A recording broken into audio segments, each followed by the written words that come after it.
Hi hello welcome back to my YouTube channel. ఈ రోజు అయితే 60 డేస్ ఛాలెంజ్లో 9th డే. ఈ రోజు వీడియోలోనైతే నేను ఫుడ్ గురించి అయితే చెప్తాను. ఎస్పెషల్గా నేనైతే ఏమేమి మానేసాను, నాకున్న ప్రాబ్లమ్స్కి క్లియర్ చేసుకోవడానికి నేను ఏ ఫుడ్ అయితే తీసుకుంటున్నానో దాని గురించి అయితే చెప్తాను. ఫస్ట్ అయితే నేను ఏవేవి మానేసానో చెప్తాను. ఫస్ట్ వచ్చేసి షుగర్ ఫుడ్స్ అండ్ సాల్ట్ ఎక్కువగా ఉన్నవి, packets food, oil and soft drinks, ఇవన్నిటికీ కూడా నేను పూర్తిగా దూరంగా ఉండిపోయాను. ఒక 1 month నుంచి అయితే నేను ఇవి పూర్తిగా అవాయిడ్ చేసేసాను.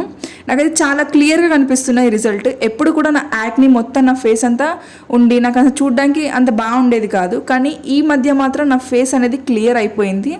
ఈ ఫుడ్ అయితే నేను ఎప్పుడైతే అవాయిడ్ చేశానో. నెక్స్ట్ వచ్చేసి ఒకవేళ ఫేస్ పైన ఏదైనా పింపుల్ వస్తే 2 daysలో అది క్లియర్ అయిపోతుంది. నాకు ముందైతే పింపుల్స్ వస్తే నల్ల మచ్చాయి, అలానే ఒక 1 month వరకు అయితే అట్లనే ఉండిపోతుండే, కానీ ఇప్పుడైతే నాకు అట్లా లేదు, బాగా కనిపిస్తుంది రిజల్ట్ క్లియర్గా. అంతే, ఈ వీడియో నెక్స్ట్ వీడియోలో కలుద్దాం.